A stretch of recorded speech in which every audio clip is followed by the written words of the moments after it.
Okay, symmetric disc bulge causing cyclosegmentation while narrowing of the central canal, bilateral neural foramen stenosis.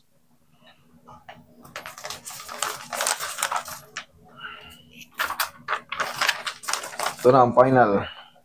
Degenerated L5S1 disc bulge, broad-based protrusion and extrusion resulting in central canal right lateral recess and right neuroforaminal stenosis. Asan yung ano nito, sir? Non-contrast siya? Oo. Wala yun. Oo. Okay lang. Okay lang. Ang mahalaga, meron nito. Ang nangyayari sa'yo, sir, ang mas matindi sa'yo yung S1, yun yung umaabot sa central, yung nerve root. Nerve root or root nerve, yan yung tinatawag na spinal cord, yan yung direct to the brain. Yung ibang mild ano lang, kumbaga disc bulge lang. Yung bulging kasi na yan, siyempre makaka-apekto rin kasi yan. Tapos, kumbaga, pag wala kasi kayong knowledge sa ganito, pag wala kayong knowledge sa mga bulging, katulad mo, bata ka pa, wala, talon lang. Nakaginawa ng konti, nagkakaroon ng impact, iyan na naman. Ngayon, ano bang, kailan ka na dali ng ganyan, idol? Pag na siguro, nagsimula ito mga 7 years ago. Ilan taon ka na yun? 30. 7 years ago, 23, okay. Tapos nawala siya ang tagal. Ngayon lang dumating bumalik siya nitong end of February. Anong ginawa mo? Tapos, yun, pumunta akong doktor. Hindi, bakit sumumpo? Anong ginawa mo? Wala, trabaho lang. Call center din kasi, lagi nakaupo siguro.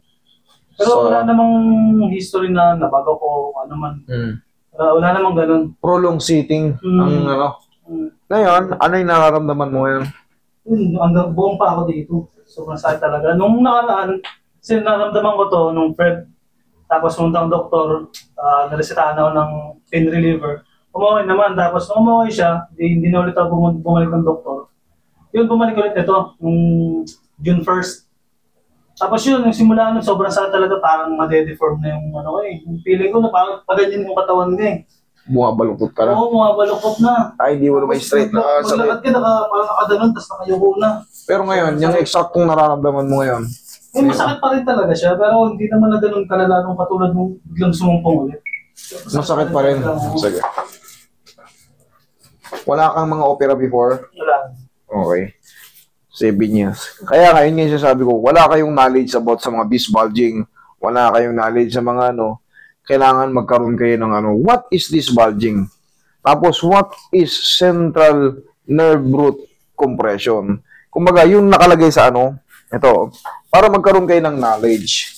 Kasi hindi to biro, maaari kang malungkot ito. Yung naramdaman mo sobrang sakit, tingnan mo, halos hindi ka makalakad. Sakit. Hindi mo alam kung paano ilidiin. Mag-focus kayo dito para lang may knowledge kayo. Yung impression. Tignan nyo yan. Degenerative L5S1.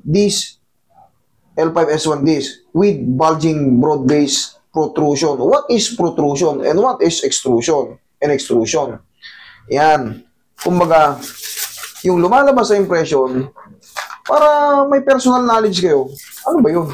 O, ilagay sa Google o kaya sa YouTube. What is this protrusion? What is degenerative disc sa L5S1? Ano yun? Ano ibig sabihin nun? Yan, para maiwasan nyo yung mga susunod na mga activity. Bawal pa rin sobrang upo. Kailangan palang gumanon ako.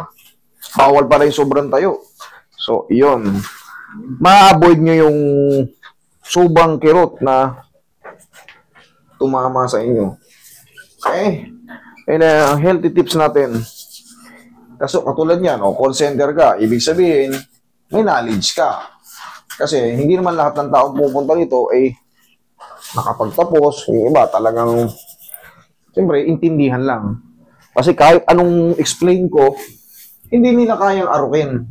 Kaya hanggat maaari tinuturo ko nga, minsan ginagabayan ko kung, kunyari, may kapatid kayong ganito or kamag-anak, para mapaintindi sa inyo. Kasi, minsan, kayo, baka may kamag-anak kayong nurse or mga doktor, di ba? Ika kang patagilid, idol. Pero yan, kaya naman natin yan. Para lang ma-avoid nyo, kung sakali magtatrabaho kayo ulit, nasa inyo kayo, ma-avoid nyo yung pagsumpong nito. Okay? Nagma-basketball ka ba ba, idol? Hindi na? Okay. Hindi ka marunong basketball? Okay, relax lang. Kabilang side. Sipin nyo, upo-upo lang, pero napipilay pa. So, walang takas pala. Kahit hindi ka mag-basketball, napipilay tayo. Pag nasira na yung disc natin, ayan, maaari tayong malumpo. Relax lang. Okay, tihaya. Pag may number na tayo sa taas. Ito yung red. Yung red po. Yan, dito. Okay na. Yan. Tingnan nyo, pag may lumalabas na number, nagbibilang na. Okay na yan. Nagre-recording na yan. Dapat, kanina pa. Pero ulitin ko lang, sir, para may record kayo. Yung lumalabas na papel, mga record nyo, pumunta kayo sa impression. Ngayon, i-type nyo yan sa YouTube para lubusan nyo maunawaan kung ano bang nangyayari. Katulad niya, wala kayong film. Wala kayong film, di ba? Hindi nyo malubusan yung pang maintindihan. Ako kasi, alam ko na yan. Kaya nga sabi ko, okay naman kahit ano. Pero sa inyo, para sa inyo mga nagpapagamot, para may knowledge kayo, seryoso pala tong ganito. Para makita nyo kung anong nangyayari sa balakang niya.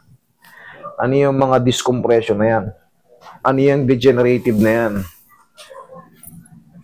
Bata pa to, sir. Pag dumating pa yung panahon na senior na siya, ngayon pa lang, mayroon na siyang degenerative sa L5S1. Pag nag-senior ka kasi, yung tinatawag na sign of aging, mas masisira pa yon. Ganyan, no? Nakalagay ron, degenerated, ha? Ayan, no? Degenerative disc. Ganyan, no? Ayan, no? Example ng degenerative. Nabasa niyo ron, di ba? Sa L5S1 man, ano yung L5S1? Yung pinakababang baba. Pinakababang baba. Dapa ka, idol. Ibig sabihin nun, pagkasira ng disc.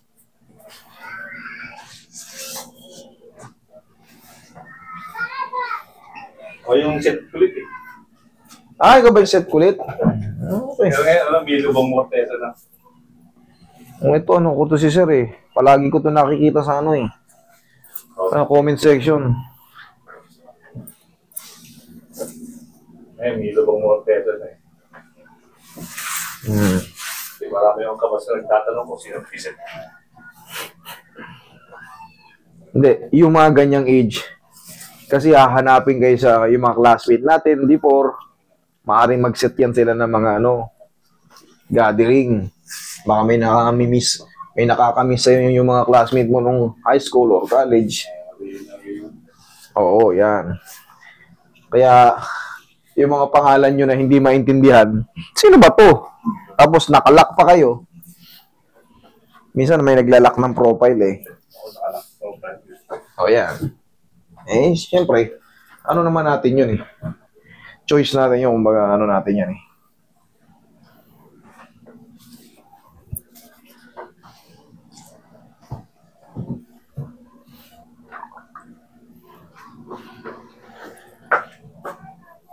Pero to, kaya pa naman to, ang ganito. Kung nakakasama sa'yo ang sobrang pag-upo, eh, kahit pa paano, pag break time, di ba, napapanood mo naman yan? Ganun. Bata pa tong anak mo, sir, kasi pagka meron ka ng sirang disc na bata ka pa, mag-expect ka na yan. What more? Pag umidad-idad ka na. Ano pa yun, master? Siguro mga college pa lang siya. Sabi niya nga, 7 years ago, sumumpong na to eh. Ano eh, pag naglalabas siya, sabi, minsan kasi sila nagtrabaho, may mga kawan-kawan na sila eh. Pagka nakupo sa matagal nagtrabaho, hindi nila sa akin niya, paano matakot ng ito ko? Kaya nga eh, 23 years old, eh prime na prime yan. Sabi mo. Makalipas ang 7 taon, sumumpong ulit.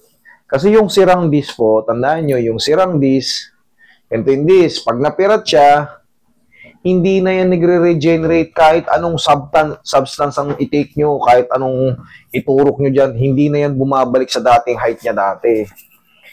Yun. Tatawagin yung degenerative or discompression. Sa mga medical term, maraming tawag. Depende kung saan papunta. Meron na tawag na desiccation, protrusion, herniation. Yan. Sige, idol, lagay mo lang sa tiyan yung kamay mo. Yan. Ang gagawin mo lang is inhale, exhale pag sinabi ko. Yan. Ulit. Inhale. Exhale. Thank you. Diyan ka lang muna. Huwag tatayo. Ano yan nangyari sa'yo Sa tulong ko, sa tulong ni Doc, yung mga vitamins sa nerve para mag-regenerate. Kumbaga, yung mga nerve kasi nagre-regenerate. Pero yung disc po, hindi na. Talagang napipira siya. Ang tawag na dyan, tightening disc pag humilom na siya. Tapos, iwasan mo yung katulad yan. Sobrang, diba? Sabi natin, call center ka, ayan. Pag ganun-ganun ka. Pagka may pagkakataon parang nararamdaman mo na yung balakang mo parang unting-unti na lang masakit na. Tayo. One. Ganun lang. Tapos magbaong ka ng pau para yung sa mga balakang mo, yung muscle spasm. Kung nalalamigan, karnihin mo ng pau, ganun-ganunin mo. Okay, upo ka. Harap ka ron. Harap ka ron.